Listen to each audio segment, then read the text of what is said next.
vamos embora, porque hoje é dia de voltar à nossa casa na Libertadores. O Fluminense já jogou no Maracanã pela Libertadores algumas vezes, desde 2008. Mas o 12º jogador nunca era escalado. De quem que eu tô falando? Da torcida. Finalmente, a gente, como torcida, volta ao Maracanã para um jogo de Libertadores do Fluminense. E tudo que você precisa saber sobre essa reestreia do Fluminense com torcida no Maracanã pela Libertadores contra os Strongest, você vai acompanhar agora neste vídeo aqui de pré-jogo. Então roda a vinheta.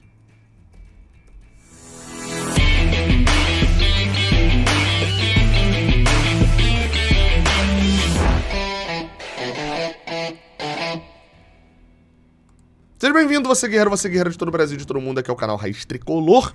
Eu sou o Gabriel Amaral, sou jornalista de formação e sou tricolor de coração. Você deixa um like aqui embaixo, se inscreve aqui no Raiz Tricolor, isso dá muita moral aqui pra gente. Não esquece também de passar aqui embaixo e comentar o seu placar. Vai estar postando enquanto pro jogo de hoje, tá? Bem, vamos embora pra gente poder falar um pouquinho desse jogo que acontece hoje às 19 horas, 7 da noite, é cedo, hein? Cedo esse horário da Conmebol. É aquela história, né? Se é ruim pra gente, imagina pra fora de casa, né? Por exemplo, jogo 7 horas. Pra quem tá em Lima, né? O jogo é 5 da tarde, tem 2 horas a menos. Pra quem tá em La Paz, os torcedores do The Strongest vão ver esse jogo às 6 da tarde no horário local.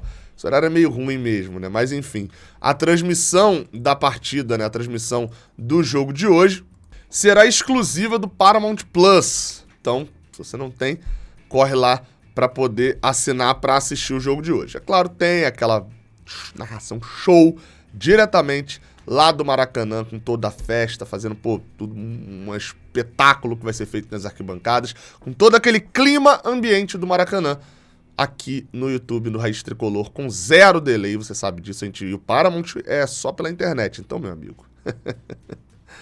tem até o canal lá, né? Mas a maioria acaba vendo pela internet. Então você sabe que sem delay é com a gente aqui no Raiz Tricolor. Jogo de número 1 contra o The Strongest. Nunca enfrentamos essa equipe boliviana. Jogos contra bolivianos aqui no Maracanã, a gente fez 2 vezes recentemente. Um deles, os dois na verdade, foram 3-0. Um deles no ano passado contra o Oriente Petroleiro. Enfiamos 3-0, depois lá o 10-1. E em 2018 a gente abriu 3-0 pela Sul-Americana, ambos foram pela Sul-Americana, contra o Nacional de Potosí. Fizemos 3-0 aqui, depois fomos lá para a altura, perder por 2-0 e se classificar. Bem, vamos falar um pouquinho do jogo. Como eu falei, a volta, né, da torcida, a gente espera um público aí. Eu até esperava, se você me perguntasse há uns dias atrás, eu falei, cara, vai lotar. Eu diria que ia lotar esse jogo. Se aproximando mais, a questão das finais contra o Flamengo e tal, o preço mais salgado para quem não é sócio, ou seja, tem que o sócio garantir a ida, etc. Acabou que não deve esgotar, acho que teria que não esgota os ingressos, mas devemos chegar ali perto de 60 mil ingressos de público presente, né? Algo por volta de 50 mil de público pagante, o que é um ótimo público. Ah, Gabriel, mas outros clubes, a gente tem que se comparar com a gente mesmo. Em 2008, por exemplo, se você pegar a estreia do Fluminense contra o Arsenal de Sarandi, o público é horroroso. Na verdade mesmo, se você pegar aquela Libertadores de 2008, e eu sou alguém que fala isso há talvez mais tempo do que eu deveria, cara, se você pega aquele cenário lá no geral de 2008, o público é muito fraco, na verdade. Até as quartas de final, quando a gente vai botar lá 60 e poucos mil contra o São Paulo, né, a gente bota 72 mil presentes, os públicos são baixos. A gente joga oitavas de final para 30 mil pessoas. A estreia, né, como eu falei, é para 35 mil pessoas no Maracanã. O jogo contra o Libertad também para 36. São públicos baixos, assim. Isso no Maracanã cabia 90. Hoje a gente vai ver um público muito bom. Provavelmente a gente vai bater aí nesse momento, né? O maior público da Libertadores deve ser ultrapassado pelo Flamengo no dia seguinte, mas ainda assim a gente vai estar lá no top 2 de maiores públicos dessa edição da Libertadores da América. No momento, o maior público é do Fortaleza, de 52 mil pagantes, lembrando que eles só contam público pagante. Então, 52.500 pessoas no jogo contra o Maldonado. Acho até que a gente tem capacidade sim para passar esse do Fortaleza e ter um dos maiores públicos. Agora, dentro de campo, a gente conversa com um buraco um pouquinho mais embaixo. Por quê? O jogo, vamos trabalhar na realidade. O Strongest ganhou o River Plate na estreia, 3-1, mas não tem como a gente tirar o componente da altitude. Não tem boa, não tem como. O time do Strongest, mas é um time boliviano, interessante. Mas assim, não tem como a gente tirar o nosso favoritismo para esse jogo. A história mostra, né, que o time do Strongest, quando joga lá na altitude, e os times bolivianos como um todo, assim, o Bolívar também, são os dois maiores de lá, acabam refletindo bastante essa história. Eles têm um desempenho em casa semelhante a Boca Juniors, por exemplo, ou eu comparei até com o Corinthians jogando em casa. Vocês terem noção, são 89 jogos e eles venceram 55, só perderam 14. Isso dentro de casa. Isso é um aproveitamento, assim, de time gigantesco, como eu falei. Só que fora de casa eles parecem times venezuelanos. Na história toda, em 89 jogos, na história da Libertadores, o Strongest só venceu 6 vezes. Sendo que a última delas foi em 2017 contra o Montevideo Wanderers. Um jogo vazio lá no Uruguai. É óbvio, tem uma vitória histórica deles contra o São Paulo, no Morumbi. Então, pode acontecer? Pode dar merda, é claro que pode. Mas assim, a gente tá falando de uma história de 50 anos aí, onde, tirando essas duas vitórias que eu citei, a gente vai ter que buscar a vitória lá na década de 80, por exemplo, para buscar outras vitórias dos Strongest fora de casa. Então assim, é um jogo onde dá para se sentir confortável de dizer que o Fluminense é amplíssimo favorito. Se você for lá na Betano, que é a nossa parceira aqui no Raiz Tricolor, e você é convidado a clicar no link que tá aqui embaixo para poder ir lá fazer suas apostas. E, cara, e você for procurar lá o jogo do Fluminense para poder apostar, você vai fazer seu cadastro e vai botar o cupom Raiz Tricolor, que você já ganha R$5 para fazer sua aposta grátis. Tá? Cadastrou, mas precisa depositar, não. Cadastrou, já ganha R$5. Só botar o cupom Raiz Tricolor. Se for lá, você vai ver que, assim, apostar na vitória do Fluminense simples, tal, não vale a pena. Porque tá pagando 1,17, é muito óbvia a vitória. E, obviamente, ela pode não acontecer. O que eu tô recomendando? Cara, existe uma combinação ali das odds turbinadas da Betano que vale a pena, que é o Fluminense estar ganhando no intervalo e estar ganhando ao final do jogo. Ou seja, o Fluminense no intervalo já vai estar ganhando e no final também estará ganhando. E, além disso, o Fluminense ir descer pro vestiário ganhando no primeiro tempo e terminar o jogo ganhando. E acontecer mais de 3,5 gols. Ou seja, acontecer pelo menos 4 gols na partida. Tá pagando 3,15. Eu vou botar R$50 nisso daqui. Você bota um dinheiro que não vai te fazer falta. Pode retornar 157. Bota ali, vai lá, faz a sua aposta. Aproveita esses R$5 grátis.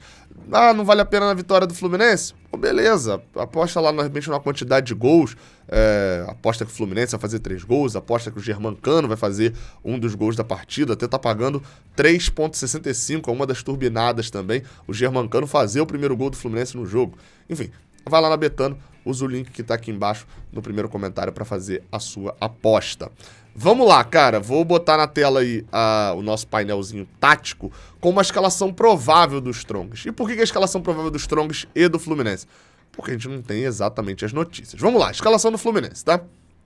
Fábio é o goleiro, Samuel Xavier na lateral direita, Nino e muito provavelmente volta o Felipe Melo para a partida de hoje. E espero que seja útil, como foi nas últimas 3 partidas do Fluminense.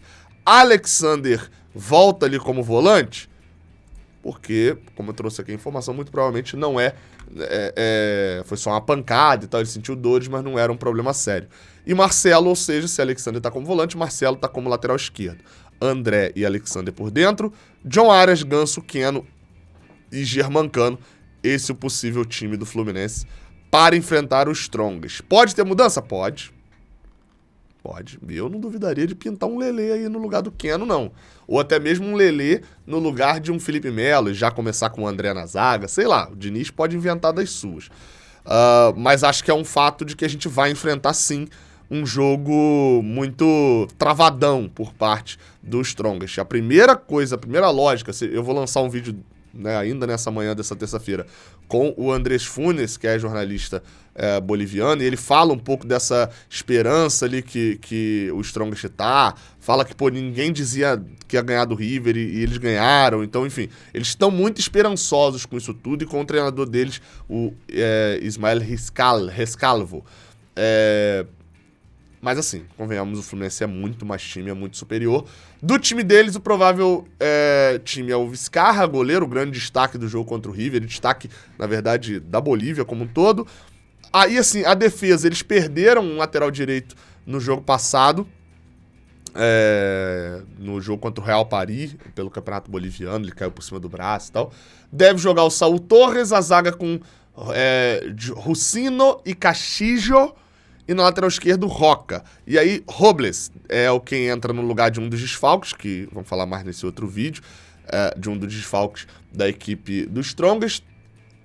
Isnaldo é atacante, joga pela esquerda, atacante que não faz gol. Ortega é uma espécie de camisa 10. Quiroga também é um dos que vai marcar. E o Arrascaeta, que é quem a gente deve ficar de olho nessa velocidade. Não é o Arrascaeta, é o Arrascaeta. Ponta de velocidade, força física, explosão, que pode ser um complicador para contra-ataques, justamente nessa recomposição mais falha de Marcelo e Felipe Melo na questão física. E o Triverio, que é o centroavante que fez 2 gols contra o River, que tem uma ótima média de gols. Se contar só os jogos que ele foi titular, ele tem 6 gols em 6 jogos. Mas assim, a grande diferença, na verdade, desse jogo é que o treinador deles deu coletivo e falou, cara, a gente já viu como o Fluminense joga, a gente vai ter que primeiro tentar parar o jogo deles e depois sair pro ataque. E assim, a lógica do Strongest quando desce o morro é o seguinte, a primeira coisa que eles mais querem é perder de pouco. A segunda coisa, não perder. Entendeu? A primeira coisa deles, se eles tomarem 1 a 0, eles não vão ficar desesperados, saindo pro ataque, não. Porque eles sabem que eles têm que descer aqui pra não tomar saldo. Se por um milagre contra o Sporting Cristal, eles conseguirem empate para conseguir ponto. Mas assim, o primeiro objetivo deles quando forem pegar River e Fluminense fora de casa não é perder de pouco. É tomar 1 a 0, eles saem daqui felizes até. Não sei felizes não, mas saem com uma sensação de meio que dever cumprido. E aí isso complica a vida do Fluminense, que vai ter que pressionar. Só que o que facilita o Fluminense e complica a vida deles? O Fluminense vai jogar da forma como joga. Com a posse, no campo de ataque, atacando, produzindo e criando. O Strongest, até acredito que nos primeiros minutos, a gente não vai ver esse time totalmente retrancado. Ele fala disso na coletiva e acho até que nos primeiros 10 minutos, pelo menos, a gente deve ver um time do Strongest que vai tentar subir a linha, vai tentar pressionar a saída de bola do Fluminense, etc. Ah, Gabriel, mas isso é pra quê? Pra roubar a bola rápido? Não. É pra não tomar ataque nos primeiros minutos, onde a torcida ainda tá ali com o pó de arroz e tal, tá ali com o bandeirão, cantando a música naquele início fulminante. Devem até subir. Mas o padrão durante o jogo, se o Fluminense não fizer gol rápido, deve ser de uma muralha, nesse 4-1-4-1 bem atachado aí, bem, como é que se chama? Compacto, da equipe do Strongest, só que assim, falta qualidade técnica. E aí é onde que a nossa vantagem? A gente já vai jogar de um jeito que a gente tá acostumado, e eles não. O Strongest é o senhor, é o time mais forte, em todos os jogos do ano até agora. Porque até mesmo quando eles jogaram pela Libertadores, eles jogaram contra o River em La Paz, onde eles tinham o controle do jogo. E o outro foi o clássico com o Bolívar, em que eles também ganharam. Então assim, eles vão ter que mudar o jeito de jogar deles. Eles vão ter que se preocupar muito mais em marcar o Fluminense. E aí entra naquela conta simples. O roteiro do jogo importa muito. O Fluminense precisa fazer, como fez contra o Flamengo, e principalmente quando fez contra o Paysandu. Fazer um início fulminante, aproveitar os problemas que o time do Strongest pode ter nos primeiros minutos, tentando subir marcação, enfim. O Fluminense aproveitar desse mole deles possível para abrir o placar rápido, soltar mais o time e não ter aquela pressão, aquela carga de peso no ombro de conseguir logo um resultado muito rápido. De repente não vem, até 30, 35, a gente sabe que a perna vai pesando um pouco mais. Vamos para a arbitragem, né? Vamos para a arbitragem da partida, onde a gente fala do senhor Carlos Ortega, cujo qual nunca apitou jogos do Fluminense. Carlos Ortega, colombiano, ficou famoso aí por uma... Famoso não, viralizou em alguma coisa, eu nem tinha visto, vi agora pesquisando pra fazer esse vídeo. Onde um goleiro lá da Colômbia pega um pênalti, alguma coisa na decisão, vai correndo e abraça ele. É um árbitro mais jovem, apitou sul-americano, chegou a apitar Libertadores do ano passado também. Não é um dos árbitros mais conhecidos, assim, da América do Sul, não. Espero que, persistindo o empate, o médico deverá ser... Persistindo o empate, espero que ele não seja condescendente com cera. Sabe que os troncos vai usar isso, porque, enfim, se o Fluminense também, quando for pro morro empatar, tiver 15 do segundo tempo empatado, vai cair, vai segurar e vai enrolar, porque, enfim, o futebol, infelizmente, também funciona assim. Espero que ele não seja condescendente com a cera, nesse caso do jogo aqui no Maracanã. É isso. Daqui a pouco aí, ainda nessa manhã, tô lançando a análise local lá com o Andrés Funes, que cobre os trongas para a RTP Deportes, lá da Bolívia. É isso. Estaremos lá no Maracanã a partir das 6, estamos abrindo a transmissão aqui no YouTube. Tamo junto, até a próxima. Valeu!